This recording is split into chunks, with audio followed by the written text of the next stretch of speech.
করতে চায় যে এই ঢাকা আওয়ামী লীগের ঢাকা। ছত্তরে অস্বীকার করা এটা বেইমানি হবে। যার ঘর নাই এরা ঘর করে দিছে, কোন দিকে না দিছে। আমাদের কাছে আওয়ামী লীগ সরকারই ভালো ছিল, এই হাসিনা সরকার থাকাতে ভালো হয়েছে। সাধারণ জনগণ অনেক কষ্টে আছে। ওই সরকার পরিবর্তন করে কোনো লাভ হয় নাই, লস হয়েছে আমার মতামতে। কোনো বিক্রি করতে পারে না, একমাত্র শেখ হাসিনা ভালো কাজ করে গেছিল, ওই জন্য তারা নিয়েছে, বুঝছো।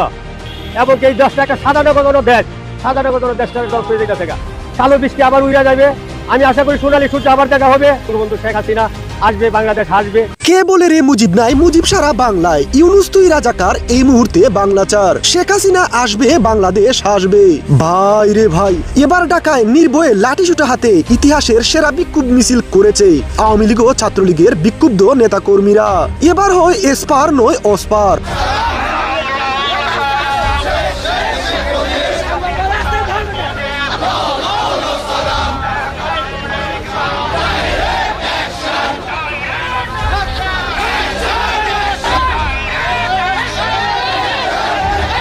ভাই রে ভাই, আওয়ামী লীগের বিক্ষুব্ধ নেতাকর্মীরা বলেন, আমরা স্পষ্ট করে তাদেরকে বলে দিতে চাই, এই ডাকা কোনো রাজাকারের ডাকা নয়, এই ডাকা আওয়ামী লীগের ডাকা। এই অবৈধ সরকারের প্রত্যেকটা কাজই অবৈধ। আওয়ামী লীগ হলো প্রাচীন দল, বঙ্গবন্ধুর দল। সেই দলকে দমিয়ে রাখা এত সহজ না। আমরা এই ক্ষমতালোভী ইউনূসের পতন না ঘটানো পর্যন্ত, শরীরের শেষ রক্তবিন্দু থাকা অবধি এই আন্দোলন আমরা চালিয়ে যাব।